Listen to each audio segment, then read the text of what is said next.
Здравейте, колеги! Сега ще направим едно видео с интервю с собственик на Opel Zafira 1.8 бензин. Здравей! Здравей! От колко време имаш колата? Колата от миналата година по това време закупих. От автокъща втора употреба, както нормално се купуват коли. Доволен съм за сега. За една година? За една година имаше някои работи, които трябваше да се направят, които е нормално, като се купува стара кола, но съм доволен от нея. Служи газова уредба, идеална е.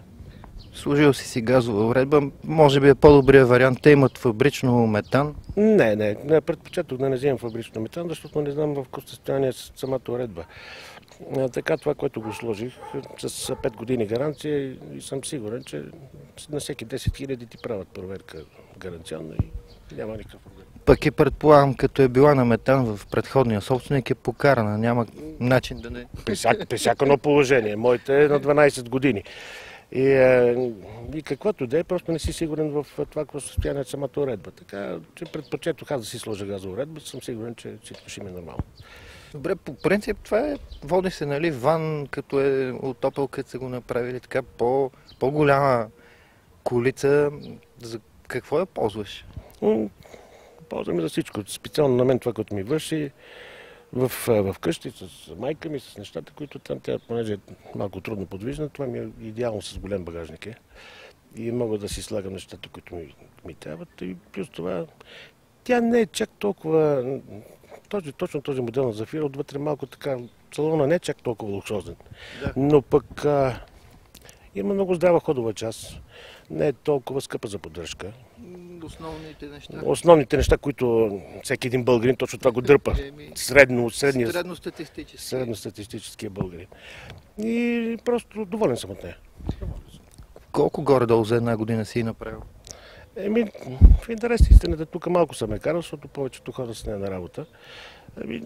Една година някъде към 5000 съм навъртял километри. Но, нали ти казвам, аз с нея хода на работа повечето.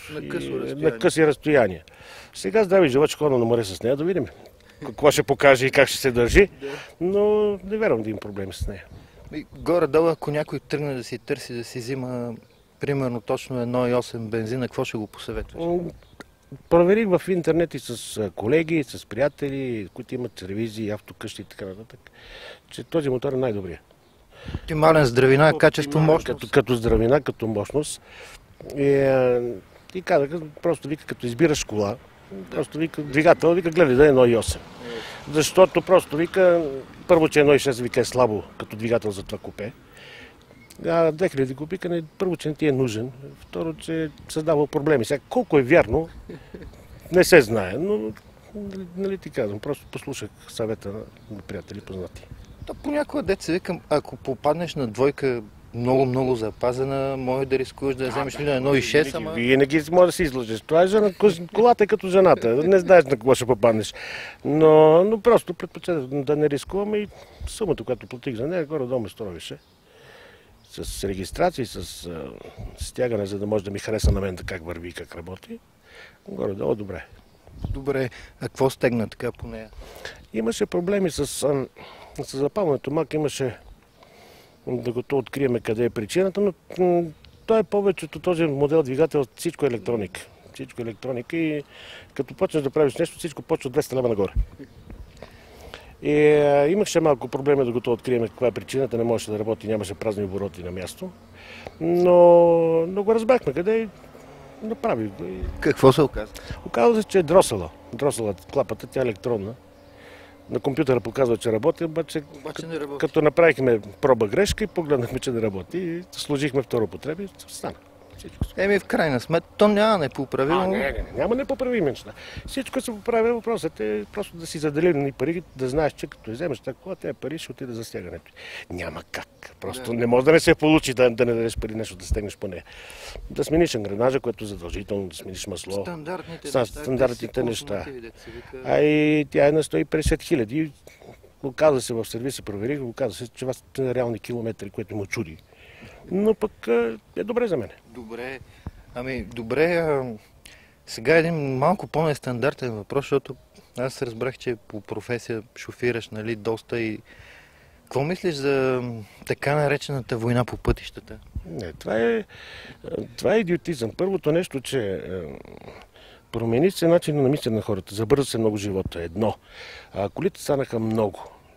В един момент всеки един бърза, не може да се даде обяснение за какво бърза, но ето сега се прибирам от Пловдив, бях командировка. Няма такава лудница. 2 коли да са на магистралата, ще се изпреварват. Не мога да разбера за какво бърза, при положение, че този, който мен ми изпревари, аз го настигнах 2 минути след него, бях на същото място, където спряхме. Викам, за какво бързаш? 2 минути са това. 2 минути. А това може да ти коства всичко. Плюс това, парка, който е в България, този парк, много малко са новите коли. Повечето са втора употреба. Не знаеш какво ще стане. Ще спукаш гума, нещо ще се щупи, тръгваш, събираш мантинелата. Нямаме култура просто. Много такова. Да, и изпитващите всичко това, което започнаха и сега с тези там задържани инструктори, разни изпитващи и така нататък, просто. А и хлапетата искат да се качват от 2000 кубика нагоре. Аз съм се качил на Шкода 100S като млад шофьор. Те искат да се качват на джип, искат да се качват нещо сериозно. Обаче няма никакви навици. И като нямаш навици, като не знаеш как да реагираш в една ситуация, става вече страшно. Да, първо да натиснеш спирачка, след това да пуснеш волана. Да, то има ситуации, в които даже не трябва да пипаш и спирачката. Просто си караш по инерция и държиш волана спокойно, без да реагираш в ляво или в дясно. Всичко зависи. Това се изгражда с километри. Задължително. Аз съм взел книжка 83-та година и то в преднава на Скот за шофьори за армията тогава, за казармата. И просто тогава ни учиха по друг начин. Учиха ни по друг начин. Задължително подаваш мигач, но преди да подадеш мигач, ще погледнеш дали не пречиш на някой, пък тогава вече правиш маневрата. А сега дава мигача, айде вляво, натискаш спирачки, за него чуди се къде да отидеш. Само да не отидеш. Значи всичко все пак опира до нас самите, до култура. Определено. Определено до култура и до това как като караш, не трябва да забравяш, че не си сам, не си в космоса. Има хора около теб, има други коли, трябва много пъти направиш някаква грешка, свалиш прозореца, да дигнеш ръка или включиш аварийните мигачи, което означава извинявай колеги и така нататък. Нормални неща. Добре, много ти благодаря, че се съгласи на това интервю. Ще ни дадеш ли едно кръгче да покараме, да видим какво е? Няма проблем. Благодаря.